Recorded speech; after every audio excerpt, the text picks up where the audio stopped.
ನಿಮ್ಮ ಹಳೆಯ ಒಡವೆನ ಅಧಿಕ ಬೆಲೆಗೆ ಮಾರಬೇಕೆ? ಅಟಿಕಾಗೆ ಕಾಲ್ ಮಾಡಿ 8880 ಅಟ್ಟಿಕಾ ಗೋಲ್ಡ್ ಕಂಪನಿ. ಈಗ ನಾವು ಕುಮಾರಸ್ವಾಮಿ ಅವ್ರನ್ನ ಇದು ನನ್ನ ಕನಸಿನ ಕೂಸೋ ಅಲ್ವಾ ಅಂತೇಳಿ ಧರ್ಮಸ್ಥಳಕ್ಕೆ ಕರಿಬೇಕು. ನಾವು ಇವಾಗ ಬಂದು ಹೇಳಪ್ಪ ನೀನು ಈ ಸ್ಟೇಟ್ಮೆಂಟ್ ಹೇಳಿದ್ಯೋ ಇಲ್ವೋ ಅಂತೇಳಿ ನಾವು ಈಗ ಅಲ್ಲಿ ಕರಿಬೇಕು. ಈಗ ಅಡ್ಡ ಮತದಾನಕ್ಕೆ ಅವ್ರು ಮಾಡಿದ್ಮೇಲೆ ಕುಮಾರಸ್ವಾಮಿ ಅವರು ಈ ವಿಚಾರಕ್ಕೆ ಬರ್ಬೇಕು ಧರ್ಮಸ್ಥಳಕ್ಕೆ. ನಾವು ಬಂದು ಹೇಳ್ತೀವಿ ಕುಮಾರಸ್ವಾಮಿ ಅವ್ರು ಈ ಮಾತು ಹೇಳೋರಿಂದ ನಾವು ಬಂದು ಧರ್ಮಸ್ಥಳದಲ್ಲಿ ಹೇಳ್ತೀವಿ. ಕುಮಾರಸ್ವಾಮಿ ಅವ್ರು ಬಂದು ಹೇಳಿ ಧರ್ಮಸ್ಥಳದಲ್ಲಿ ನಾನು ಹೇಳಿಲ್ಲ ರೀ ನಾನು ಅದನ್ನ ಅಂತ. ಅವ್ರು ಕರೆದವ್ರಲ್ಲ, ಅವರೇ ಕರೆದವ್ರು, ನಾವು ಕರೆದಿರೋದಲ್ಲ. ಅವ್ರು ಕರೆದವ್ರು ಅಡ್ಡ ಮತದಾನಕ್ಕೆ. ಅದು ಅವ್ರ ಪಕ್ಷಕ್ಕೆ ಬಿಟ್ಟಿದ್ದ ವಿಚಾರ, ಅವ್ರೆಲ್ಲರ ಕರೆದು ಮಾಡಿಸ್ಕೊಳ್ಳಿ, ಅದ್ರ ಬಗ್ಗೆ ನಮ್ಗೆ ತಕರಾರಿಲ್ಲ. ಅದ್ರ ಬಗ್ಗೆ ನಾವು ಚರ್ಚೆನೂ ಮಾಡೋಕ್ಕಾಗಲ್ಲ. ಈ ವಿಚಾರದಲ್ಲಿ ಮಾತಾಡಬೇಕು ಧರ್ಮಸ್ಥಳದಲ್ಲಿ ಮಾತಾಡಲಿ ಅಂತೀರಾ? ಯಾರು ಅವ್ರನ್ನ ಅಲ್ಲಿ ಕರೆದ್ರೆ ನಾವು ಇವ್ರನ್ನ ಅಲ್ಲಿ ಕರಿತೀವಿ ಈ ವಿಚಾರಕ್ಕೆ. ಪ್ರಾಮಾಣಿಕತೆ ಎಷ್ಟು ಅಂತ ಗೊತ್ತಾಗಬೇಕಲ್ಲ. ಅವ್ರು ಕರೆದ್ರೆ BJP ಅವ್ರು ಕರೆದ್ರೆ, ಕುಮಾರಸ್ವಾಮಿ ಅವರು ಪಾರ್ಟ್ ಆಫ್ ದಿ BJP ತಾನೆ, ಅವರು ಬಂದು ಈ ವಿಚಾರನ ಅಲ್ಲೇ ಚರ್ಚೆ ಮಾಡೋಣ. ಹಂಗಾರೆ ಅವ್ರು ಕರೆದ್ರೆ ನಾವು ಕರಿತಾ ಇಲ್ಲ, ಅವ್ರು ಕರೆದ್ರೆ ಇವರು ಬರಲಿ, ಈ ವಿಚಾರನ ಅಲ್ಲೇ ಚರ್ಚೆ ಮಾಡೋಣ. ಆ ಭಗವಂತನ ಮುಂದೆ ತೀರ್ಮಾನ ಮಾಡೋಣ. ಸುಳ್ಳು ಎಷ್ಟು ಸತ್ಯ ಎಷ್ಟು ಅಂತ ಭಗವಂತ ತೀರ್ಮಾನ ಮಾಡಲಿ. ಯಾರು ಸುಳ್ಳು ಹೇಳ್ತಾರೆ ಅವ್ರಿಗೆ ಶಿಕ್ಷೆ ಕೊಡಲಿ, ನಾವು ಸುಳ್ಳು ಹೇಳಿದ್ರೆ ನಮಗೆ ಶಿಕ್ಷೆ ಕೊಡಲಿ, ಅವ್ರು ಸುಳ್ಳು ಹೇಳಿದ್ರೆ ಅವ್ರಿಗೆ ಶಿಕ್ಷೆ ಕೊಡಲಿ. ಬಹುಶಃ ಮಂಜುನಾಥನ ಸನ್ನಿಧಾನದಲ್ಲಿ ಏನಾರ ಸುಳ್ಳು ನಡೆದ್ರೆ ಬಹುಶಃ ಅವನು ಸರ್ವನಾಶ ಆಗೋಯ್ತಾನೆ. ಅಲ್ಲೇ ಹೋಗ ನಡೀರಿ, ಅಲ್ಲೇ ಚರ್ಚೆ ಮಾಡೋಣ. ಅವ್ರು ಕರೆದ್ರೆ ನಾವು ಕರೆದಿಲ್ಲ, ಆಮೇಲೆ ನೀವು ಕರೆದ್ರು ಅಂತ ಅನ್ಬೇಡಿ. ಆಮೇಲೆ ಹೋಗಿ ಕೇಳ್ತೀರ ನೀವು ಬಾಲಕೃಷ್ಣ ಅವ್ರು ಅದಕ್ಕೆ ಕರೆದ್ರು ಅಂತ. ಯಾರೇ ಪ್ರಮಾಣ ಅಂದ್ರೆ ಕುಮಾರಸ್ವಾಮಿ ಅವರು ಅವತ್ತಿಂದ ಇದರಲ್ಲೇ ಬರ್ತಾ ಇದೆ. ಸರಿ, ಒಂದ್ ಹಿಂದೆ ಸವಾಲು DK ಶಿವಕುಮಾರ್ ಅವರಿಗೆ ಕುಮಾರಸ್ವಾಮಿ ಅವಾಗ ನೀವು ಕುಮಾರಸ್ವಾಮಿ ಅವ್ರ ಜೊತೆ ಇದ್ರಿ, ಈಗ DK ಶಿವಕುಮಾರ್. ಸರಿ, ಕುಮಾರಸ್ವಾಮಿ ಅವರ ಮನಸ್ಥಿತಿ ನಿಮ್ಗೆ ಹೇಳ್ತೀನಿ. ನಾನು ಅವ್ರ ಜೊತೆ ಬೆಳೆದಂಥವನು, ಮನಸ್ಥಿತಿ ಹೇಳ್ತೀನಿ ನಿಮಗೆ. ಅವರು ಯಾರು ಕೂಡ ಮುಖ್ಯಮಂತ್ರಿ ಆಗಿರೋದಕ್ಕೆ ಸಹಿಸ್ಕೊಳ್ಳಲ್ಲ. ಅವ್ರು ಏನು ಅನ್ಕೊಂಬಿಟ್ಟವ್ರೆ ಅಂತಂದರೆ, ಈ ರಾಜ್ಯಕ್ಕೆ ಏನಾರ ಮುಖ್ಯಮಂತ್ರಿಯಾಗಿ ಈ ರಾಜ್ಯಕ್ಕೆ ಏನೋ ಒಳ್ಳೇದು ಮಾಡೋದು ನಾನು ಒಬ್ಬನೇ ಅಂತ ಅನ್ಕೊಂಬಿಟ್ಟವ್ರು. ಇನ್ಯಾರು ಒಳ್ಳೇದು ಮಾಡಲ್ಲ, ನಾನು ಒಬ್ಬನ ಕೈಲಿ ಆಗೋದು ಅಂತಕ್ಕಂಥ ಅವ್ರ ಮಾತುಗಳು, ಅವರ ನಡವಳಿಕೆ ಎಲ್ಲ ನೀವು ನೋಡ್ತಾ ಇದ್ದೀರಾ ಅಲ್ವಾ. ನೀವು ಇವ್ರು ಒಳ್ಳೆ ರೀತಿ ಮಾಡಿ ಒಳ್ಳೆ ನಡವಳಿಕೆ ಇದ್ದಿದ್ರೆ ಇಷ್ಟೊತ್ತಿಗೆ 124 ಜನ ಗೆಲ್ಸ್ಬಿಡೋರು. ನಿಮ್ಮ ರೀತಿ ನೀತಿಗಳು ಸರಿಯಾಗಿದ್ದಿದ್ರೆ, ನೀವು ಸರಿಯಾದ ರೀತಿಯಲ್ಲಿ ಹೋಗಿದ್ರೆ ಇಷ್ಟೊತ್ತು 124 ನಿಮ್ಮ ಯಾವ ಇದೇ ಇಲ್ಲದೇ ಗೆಲ್ಸ್ತಕ್ಕಂಥದ್ದು ನಮ್ಮ ಕರ್ನಾಟಕ ರಾಜ್ಯದಲ್ಲಿ ಇತ್ತು. ಆದರೆ ಇವ್ರ ನಡವಳಿಕೆಗಳಾಯ್ತಲ್ಲ, ಬದಲಾವಣೆಗಳು. ಈಗ ಯಡಿಯೂರಪ್ಪನವ್ರ ಜೊತೆ ಸೇರಿಕೊಂಡ್ರು, ಯಡಿಯೂರಪ್ಪನವ್ರಿಗೆ ಅಧಿಕಾರ ಕೊಡಲಿಲ್ಲ. ಯಡಿಯೂರಪ್ಪನವ್ರ ಪಾಪ ಹೋರಾಟ ಮಾಡಿ ಮತ್ತೊಂದು ಮಾಡಿ ಮುಖ್ಯಮಂತ್ರಿ ಆದರು. ಕಡೆಗೆ ಕಣ್ಣೀರು ಹಾಕ್ಸಿದ್ರಲ್ರಿ. ಎಷ್ಟು ಯಡಿಯೂರಪ್ಪನವ್ರ ಮೇಲೆ ಎಷ್ಟು ಪ್ರೆಸ್ ಮಾಡಿದ್ದೀರಾ ನೀವು? ಅಲ್ಲಿ ದುಡ್ಡು ತೊಗೊಂಡವ್ರೆ, ಇಲ್ಲಿ ದುಡ್ಡು ತೊಗೊಂಡವ್ರೆ, ಎಷ್ಟು ಮಾಡಿದ್ರಿ ನೀವು ಯಡಿಯೂರಪ್ಪನವ್ರ ಮೇಲೆ? ಕಣ್ಣೀರಾಗಿ ಕೆಳಗಡೆ ಇಳಿಸಿದ್ರಿ ನೀವು ಯಡಿಯೂರಪ್ಪನವ್ರನ್ನ.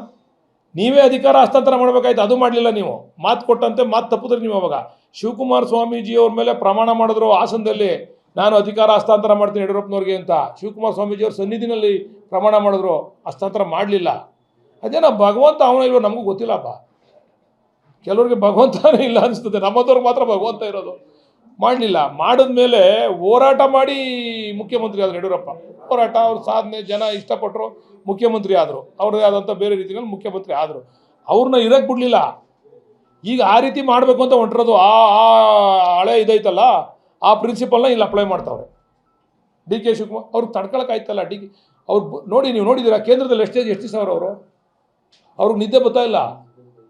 ಡೆಲ್ಲಿನಲ್ಲಿ ಮನೆ ಕೊಟ್ಟ DK ಶಿವಕುಮಾರೇ ಕಾಣ್ತಾರೆ. ಅವ್ರಿಗೆ ಎದ್ದು ಕೂತ್ಕೊಂಡ್ಬಿಡ್ತಾರೆ ಒಂದೊಂದ್ಸರಿ ರಾತ್ರಿ ಹೊತ್ತು. ಇಲ್ಲಿ ಬಂದ್ಬಿಟ್ಟು ಅವ್ರು ಇಲ್ಲಿ ಬಿಟ್ಟು ಕೇಂದ್ರ ಮಂತ್ರಿ ಕೇಂದ್ರದಲ್ಲಿ ಕೆಲಸ ಮಾಡ್ಬೇಕಾ, ರಾಜ್ಯದಲ್ಲಿ ಕೆಲಸ ಮಾಡ್ಬೇಕಪ್ಪ? ನೀವು ಹೇಳಿ ದಯಮಾಡಿ. ನಿಮ್ಮನ್ನೇ ಕೇಳ್ತೀನಿ ಮಾಧ್ಯಮದವ್ರನ್ನ. ಈಗ ಅಲ್ಲಿ ಡೆಲ್ಲಿನಲ್ಲಿ 30 ದಿವಸ ಇದ್ದು 20 ದಿವಸ ಇದ್ದು ಇಲ್ಲೊಂದು 10 ದಿವಸ ಇರಬೇಕಲ್ವಾ? ಅವ್ರು ಅಲ್ಲಿ 2 ದಿವಸ ಇದ್ಬಿಟ್ಟು ಕ್ಯಾಬಿನೆಟ್ ಇದ್ದಾಗ ಹೋಗ್ಬಿಟ್ಟು ಬಂದು ಇಲ್ಲೇ ಇರ್ತಾರೆ.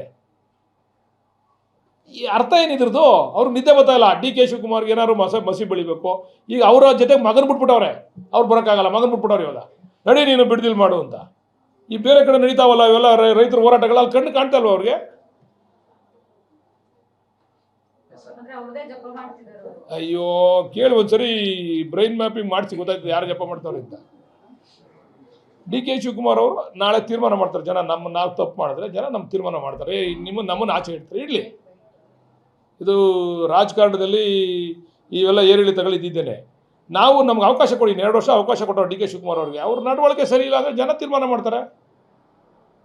ಜನ ನಮ್ಮನ್ನು ರಿಜೆಕ್ಟ್ ಮಾಡ್ತಾರೆ, ನಿಮ್ಮನ್ನು ಮುಖ್ಯಮಂತ್ರಿ ಮಾಡ್ತಾರೆ. ಅಲ್ಲಿಗಡೆ ತಡ್ಕೊಳ್ಳಿ ನೀವು. ಏನಾದರೂ ಮಾಡಿ DK ಶಿವಕುಮಾರ್ ಮೇಲೆ ಗೋಬೆ ಕುಡಿಸ್ಬಿಡ್ಬೇಕು, ಯಾವುದಾದ್ರೂ ಹುಡುಕ್ಬೇಕು. ಅದು ಯಾವ್ಯಾವುದೋ ಕಥೆ ಹೇಳ್ತಾರೆ. ನಾನು ಒಂದೇ ಪ್ರಾಮಾಣಿಕವಾಗಿ ಪ್ರಶ್ನೆ ಮಾಡ್ತೀನಿ. ಈಗ ನಿಮ್ಮ ಕುಟುಂಬದ ಆಸ್ತಿ, ನಮ್ಮ DK ಶಿವಕುಮಾರ್ ಅವ್ರ ಕುಟುಂಬದ ಆಸ್ತಿ ಈಗಾಗಲೇ ಇವರು ದೇವೇಗೌಡರು ಇವರೆಲ್ಲ ಸೇರಿ ತನಿಖೆ ಮಾಡಿಸಿ IT ED ಎಲ್ಲ ಆಗಿ ಇವರು ಏನೂ ಇಲ್ಲ, ಇವರು ಕರೆಕ್ಟಾಗಿ ಮಾಡ್ಕೊಂಬಂದವ್ರೆ ಅಂತೇಳಿ ಸುಪ್ರೀಂ ಕೋರ್ಟಲ್ಲೇ ತೀರ್ಮಾನ ಆಗಿ ಆಚೆ ಬಂದುಬಿಟ್ರು. ಈಗ ನಿಮ್ಮದನ್ನು ಕೂಡ ಒಳಪಡಿಸ್ತೀರ ಹಂಗಾರೆ? ತನಿಖೆಗೆ? ನಿಮ್ಮದು ಕೂಡ ಪ್ರಾಮಾಣಿಕವಾಗಿ ಚರ್ಚೆಗೆ ಬರ್ತೀರ, ಹೋಗಲಿ ಮಾಡಿ ಚರ್ಚೆ ಮಾಡೋಣ. ನೀವು ಹೆಂಗೆ ಸಂಪಾದನೆ ಮಾಡಿದ್ರಿ? ನಿಮ್ಗೆ ಇಷ್ಟೊಂದು ದುಪ್ಪಟ್ಟು ಆಸ್ತಿ ಆಯ್ತಲ್ಲ, ನಿಮ್ಮ ಮಗನ ಹೆಸರಲ್ಲಿ ಅಷ್ಟೊಂದು ಆಸ್ತಿ ಐತೆ, ಹೆಂಡತಿ ಹೆಸರಲ್ಲಿ ಐತೆ, ನಿಮ್ಮ ಹೆಸರಲ್ಲಿ ಐತೆ, ನಿಮ್ಮ ಅಣ್ಣ ಹೆಸರಲ್ಲಿ ಐತೆ, ನಿಮ್ಮ ತಮ್ಮನ ಹೆಸರಲ್ಲಿ ಅದೇ, ಇವೆಲ್ಲನೂ ಕೂಡ ಚರ್ಚೆ ಮಾಡೋಣ ಸಾರ್ವಜನಿಕವಾಗಿ. ಹಂಗಾರೆ ಎಲ್ಲಿಂದ ಬಂತು ಅಂತ? ನೀವೇನಾರು ದೊಡ್ಡ ರಿಯಲ್ ಎಸ್ಟೇಟ್ ಮಾಡ್ತಾಯಿದ್ದೀರಾ, ದೊಡ್ಡ ಬಿಸ್ನೆಸ್ ಮಾಡ್ತಾಯಿದ್ದೀರಾ, ದೊಡ್ಡ ಏನಾರು ವ್ಯವಹಾರ ಮಾಡ್ತಾಯಿದ್ದೀರಾ, ದೊಡ್ಡ ಏನಾರು ಟಾಟಾ ಬಿರ್ಲಿಂದ ಏನಾರ ಪಾರ್ಟ್ನರ್ಶಿಪ್ ಶೇರ್ ಐತಾ? ಹೇಳ್ಬೇಕಲ್ಲ ಏನಾರು ಒಂದು. ನಿಮಗೆ ದುಡ್ಡೆಲ್ಲ ಹೆಂಗೆ ಬಂತು ಹಂಗಾರೆ, ಆಸ್ತಿ ಎಲ್ಲ? ನಾನು ಒಂದು ಸರಿ ಕೇಳಿದ್ದೆ, ಅವ್ರು ಮುಖ್ಯಮಂತ್ರಿಯಾಗಿ ಹೇಳಿದಾಗ ನಾನು ಒಂದು ಸರಿ ಕೇಳಿದ್ದೆ, ನಾನು ಒಂದು ಟ್ರಾನ್ಸ್ಫರಲ್ಲೂ ಕೂಡ ನಾನಾಗಲಿ ನನ್ನ ಕುಟುಂಬ ಆಗಲಿ ದುಡ್ಡು ತೊಗೊಂಡಿಲ್ಲ ಅದ್ರ ಬಂದು ಪ್ರಮಾಣ ಮಾಡಿ ಸ್ವಾಮಿ ಅಂತ. ಎಲ್ಲರ ತಾವು ದುಡ್ಡು ತೊಗೊಂಡ್ರೆ ಉದಾಹರಣೆಗಳಿದ್ದಾವೆ, ಟ್ರಾನ್ಸ್ಫರ್ಸಲ್ಲೂ ದುಡ್ಡು ತೊಗೊಂಡ್ರೆ ಉದಾಹರಣೆಗಳಿದ್ದಾವೆ, ಪೋಸ್ಟಿಂಗ್ಸಲ್ಲಿ ದುಡ್ಡು ತೊಗೊಂಡ್ರೆ ಉದಾಹರಣೆಗಳಿದ್ದಾವೆ, ನಿನ್ನ ಅಧ್ಯಕ್ಷನ ಮಾಡ್ತೀನಿ ಅಂತ ದುಡ್ಡು ತೊಗೊಂಡು ಅರ್ಧಂಬರ್ಧ ವಾಪಸ್ ಕೊಟ್ಟರು ಉದಾಹರಣೆಗಳು ಇದ್ದಾವೆ. ಜಿಲ್ಲಾ ಪರಿಷತ್ತಲ್ಲಿ ಅಧ್ಯಕ್ಷನ ಮಾಡ್ತೀನಿ ಅಂತ ದುಡ್ಡು ತೊಗೊಂಡು ಇಲ್ಲಿ BBMPನಲ್ಲಿ ಮೇಯರ್ ಮಾಡ್ಬೇಕಾದ್ರೆ ದುಡ್ಡು ತೊಗೊಂಡ್ರೆ ಉದಾಹರಣೆಗಳಿದ್ದಾವೆ ಕಾರ್ಯಕರ್ತರ ಹತ್ರ. ಇವೆಲ್ಲರೂ ಕೊಡ್ತೀವಿ ಬೇಕಾದ್ರೆ ಎಕ್ಸಾಂಪಲ್ಸ್ ಬೇಕು ಅಂದರೆ ಕುಮಾರಸ್ವಾಮಿ ಅವ್ರಿಗೆ. ನೀವು ಪ್ರಾಮಾಣಿಕವಾಗಿರಿ ಸ್ವಾಮಿ, ನಾವು ನಿಮಗೆ ನಿಮ್ಮ ಕಾಲು ಮುಟ್ಟು ನಮಸ್ಕಾರ ಮಾಡ್ತೀವಿ. ನೀವು ಇದೇ ಸ್ಥಿತಿ, ಜಾಸ್ತಿ ಕಡಿಮೆ ಬೇರೆ ಇರ್ಬೋದು, ಆದರೆ ನಿಮ್ಮ ರಾಜಕಾರಣ ಇದೇ ದಿಕ್ಕಿನಲ್ಲಿ ನಡೀತಾ ಇರೋದು. ನೀವು 100% ನಾನು ಪ್ರಾಮಾಣಿಕ ಕಣೆ ಅಂತಂದರೆ ಪ್ರೂವ್ ಮಾಡಿ ಬಂದು ಮಾತಾಡೋಣ. ಸುಮ್ಮನೆ ಹಿಂಗೆ ಈಗ ಅವ್ರ ಉದ್ದೇಶ DK ಶಿವಕುಮಾರ್ ಅವ್ರಿಗೆ ಕೆಟ್ಟ ಹೆಸರು ಬರಬೇಕು, ಇಷ್ಟು ಬಿಟ್ಟರೆ ಬೇರೆ ಇನ್ನೇನೂ ಇಲ್ಲ ಅವ್ರದ್ದು. ಟೌನ್ಶಿಪ್ ಬಿಟ್ರೆ 5 ಎಕರೆ ಜಾಗ ಇದೆ ಅಂತ ಸರ್ ನಿಖಿಲ್ ಕುಮಾರಸ್ವಾಮಿ ಅವರು. 5 ಅಲ್ಲಮ್ಮ, 36 ಎಕರೆ. ಲೆಕ್ಕ 5 ಎಕರೆ ಇದೆ ಸರ್ ನಿಖಿಲ್ ಹೆಸರು. ಅವ್ರ ಅಪ್ಪನೇ ಬಿಡ್ಲಿಲ್ಲ ಟೌನ್ಶಿಪ್ನ, ನಾವೇ ಈಗ ಆಗೋಗಿರೋದು ದುಡ್ಡೆಲ್ಲ ಕೊಡ್ತಾ ಇದ್ವಿ, ಹೇಗೆ ಬಿಡೋಕ್ಕಾಯ್ತದೆ? ಸದ್ಯ ಈಗ ಕೊಟ್ಟರೆ ಆ ಹೋರಾಟ ಮಾಡ್ತಾವ್ರಲ್ಲ ಅವ್ರಿಗೆಲ್ಲ ಒಂದು ಸೈಟ್ ಕೊಡ್ತೀವಿ ಕೊಡಮ್ಮ.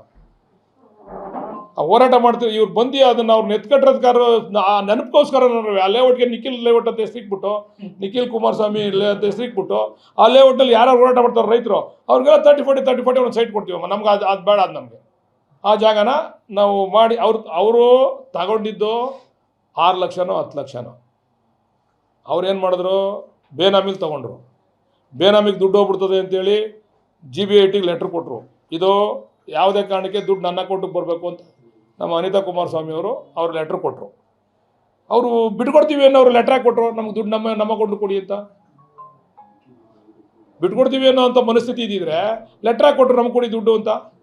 ಇವತ್ತು 2 ಕೋಟಿಗೆ ಹೋಯ್ತದೆ. ಇವ್ರು ತೊಗೊಂಡಿದ್ದು 10 ಲಕ್ಷಕ್ಕೆ. ಇವತ್ತು ಎಷ್ಟು ಕೊಡ್ತಾ ಇದೀವಿ ಅವ್ರಿಗೆ ಪರಿಹಾರ? 2 ಕೋಟಿ. ಅದೇ ಎಲ್ಲೋ ಇದು ಏನೋ ರೆಡ್ ಝೋನ್ ಇದ್ದಿದ್ರೆ ಅದ್ರ ಬೆಲೆ 25 ಲಕ್ಷ, 30 ಲಕ್ಷ, 50 ಲಕ್ಷನೇ.